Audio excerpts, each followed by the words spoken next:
Today, I'm going to break down this local blog, columbusnavigator.com. Now, for those of you guys out there not familiar with myself and the channel here, I've been in the online business space since 2009, having both started and acquired and also sold online businesses, and I'm currently looking to acquire more online businesses. And one of the things I like to do is break down interesting online businesses that I find. And that said, I've noticed a lot of interest recently in these locally based blogs or locally based content websites like Columbus Navigator, blogs that cover topics on one specific city or area. And what we can see, that is what columbusnavigator.com is here. All of the topics directly related to the city of Columbus, Ohio. And one of the things that I find most interesting, maybe not necessarily most interesting, but that I want to point out is that they seem to cover both news style topics and evergreen style topics. Right, so best ramen joints. People are always going to be searching for that, whereas this downtown hospital will undergo a massive $400 million expansion. No one's really searching for that, but people in the local area might be interested. So this seems to be a hybrid of both news and evergreen topics.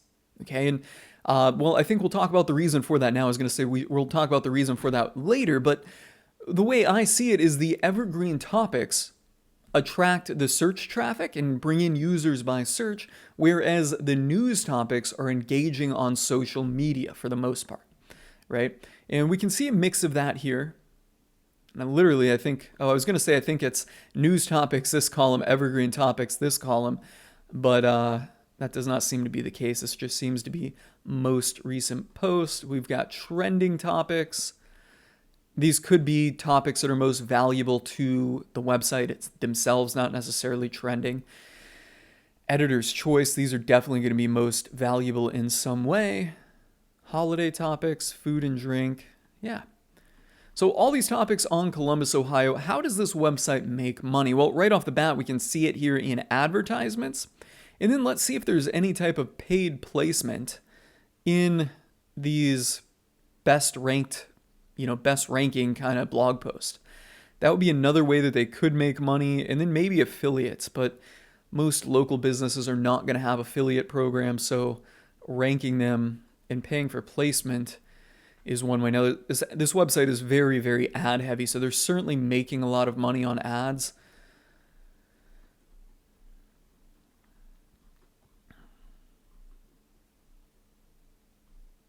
I'm not seeing anything that seems to indicate paid placement. I'm looking for something that would say sponsored listings or something here. I have to say I'm nearly overwhelmed with ads on this website. I can't tell, in this case, I can't tell what is like an ad and what is actual content, like particularly with this stack. Like, is this loading? Is this going to be a video about the ramen restaurants or not? So it seems like their primary method of monetization here is ads. Affiliate would be hard to monetize this local business website with, or a locally based website with ads or with affiliates from local business. That's tough to say, but I hope you get what I'm saying. There's just not going to be many local businesses running an affiliate program. Paid placement could work, but then you also have to have the sales and outreach and client monetization. If you just want to churn out content, and I say that like this is low quality content. It does not appear to be low quality content. But if you just want to post content, display ads is the easiest. Now, the content seems to be pretty high quality. Right? Just in skimming the text, it seems good. This post, well, it looks like they got that post from Facebook. So they are getting some of these photos from other sources. Photo here has the author's name. So it seems like the author is local and going out and actually taking some photos, getting some unique content, which is very, very good and necessary, I think, to do. Let's go to Best Burgers here in Columbus. That looks really good, particularly as it's noontime, and after I'm done recording this video, I am going to go get lunch. And holy damn, there's a lot of meat on that burger. Like with that, you just have to turn it sideways, chop it up, and eat it like a salad. Photo by Facebook. No source on that photo. I'm looking to see where these photos are coming from. Facebook. So it seems like they're grabbing a lot of these photos from Facebook. So not necessarily a bunch of original content here. That's very interesting because my approach would be trying to get original content. I think that would be more valuable. Let's see how much traffic columbusnavigator.com has. And we can see from this that they were started in 2017 and that traffic has grown very steadily over time, up to an estimated 140,000 visitors a month. In my experience, the actual amount of traffic is usually 2 to 3 times what you're going to see here in SEMrush from their estimate. Now, what I find really interesting is where the traffic is coming from in the top organic keywords. They're ranking for a lot of near me types of terms. And these types of terms are usually going to lend themselves to your Angie's List, your Yelp, your Google Places, those types of things. But they're ranking for that stuff, which is pretty cool. So I think that there's a lot of volume here in that. And, well, even though that was volume, that is not necessarily where the traffic was coming from. But if we sort it by traffic percentage, again, the near me's are really doing well, like tattoo shops, pumpkin patch, thrift store. Some of these near me search terms might lend themselves to businesses that would pay for placement. I think tattoo shops would. Pumpkin patch, probably not going to. Thrift store, they're not really spending money on advertising. Plant stores might. Lunch spots, the restaurants are definitely going to. Best places to eat near me. Yeah. All of these types of listings would lend themselves to paid placement. So if they're not already doing it, paid placement is a very good form of monetization for them. And it does not seem like this is paid placement or rankings. Yeah. Now, let's talk about the near me keywords because it's really hard to optimize just for the near me. And I bet if we look at this page here, it doesn't even have the words near me on it. Yeah, it doesn't.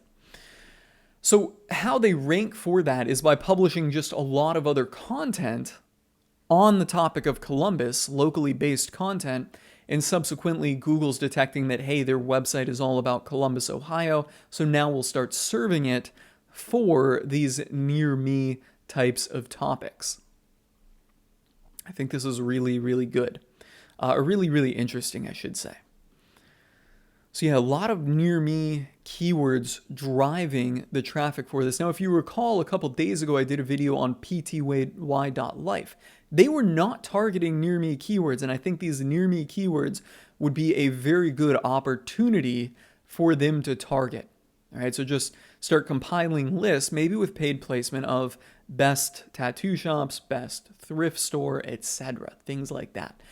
Certainly seems to be some monetization value in that way, and also with these keywords getting such high traffic.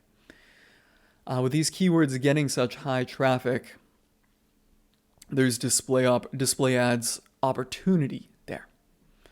One other thing that I want to point out here before we wind it down is the social. Okay, so they're getting a lot of traffic, but I think a lot of this has to do with the social aspect, and I feel that social signals do influence search volume in some way. I don't know how. I know that, people say, no, that's not the case. But I feel like when people are out there liking and engaging with the content, it ultimately in some way translates back to more search volume. At the very least, you get real user engagement on your website. And what we can see here on their socials from Facebook is that they're getting pretty good engagement, right? This post has 1.1 thousand likes. 586 reactions, 4 reactions, that one isn't too popular, 3, 7, 2, where's another high performer, 38, pretty good, right? Like you usually don't see blogs with this level of social engagement. So they're creating good content, publishing it on social here, and kind of interacting with the community. Same thing on Instagram. They've got some good posts. Now, I don't see the author's face in any of this stuff, and let's just see if we can get an idea where this is coming from. Yeah, I don't know. I don't know if this is like an original photo or not. Like, is this stock photos? Let me see. Search with Google Images. Yeah, we'll just snag this right here.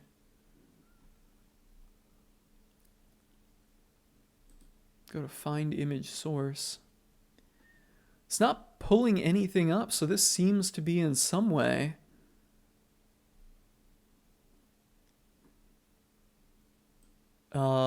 a original image, and it looks like they're in some way getting it from OSU, Ohio State.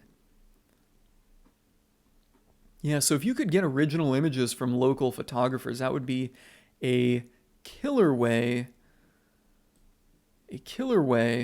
of getting that unique content, that the original content that really holds a lot of search value, and leads to subsequent search volume. Clement, are you looking for a delicious breakfast or lunch option? Then you must head your way down to Mercury Diner, link in bio. Yeah, let's just see if it picks this image up anywhere else. This is going to be a hard image for it to detect anywhere, or to isolate, because there's going to be probably a lot of plates of bacon and eggs on the web.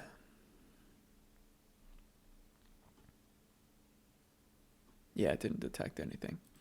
So it seems like they're in some way getting some original content, but it is not all original content. And then finally, one of the things I wanted to look up was to see how many authors this website has. But it seems like most of the content on this website is being published by this person, Chelsea Wiley, who I don't know if she's the owner or what. It does seem like a lot of this content, though, is not necessarily hands-on, right? Like somebody did not just go out and test everything in Columbus, Ohio to make this happen. They're fetching it from other sources. So this website, although the author seems to be one person who may or may not be local to Columbus, Ohio, could be ran from other areas or could be ran remotely. Yeah, and I think that's something that's key to point out. This website has done a very good job of getting content from other sources, creating high quality content, but not necessarily going hands-on. So what can we kind of wind down and take away from this? Well, number one, got to publish on evergreen topics and news style topics. Number two, you can rank for those near me keywords, and those will bring in a lot of search volume. Number three, the easiest way of monetizing this website is through display ads, and that is their primary method of monetization. As an opportunity, paid listings, paid placement would be doable. But again, when you're doing that, yes, you're going to earn more money, but you're going to have to work hard to actually go out there and actually sell the paid placement. And then number four, the content here that's created is largely sourced content. You know, it's pulled from other sources. It is not necessarily hands-on and kind of original, authentic content, but you could pull that content. You could get that authentic content from local photographers in some way, as they seem to be doing with their Instagram. And then I think number five would be that social. I was going to say paid social, but they're not paying for this social. That's just kind of a speech error on my part. Social matters here, and I think that is one of the factors behind their long-term and sustained success, is that they're actually engaging with their audience in some way. So on that note, guys, I hope you found this video helpful and insightful. If you did, be sure to do me a sweet one. Hit the like button. Do yourself a sweet one. Hit the subscribe button. I'm calling it a wrap on this video and signing off.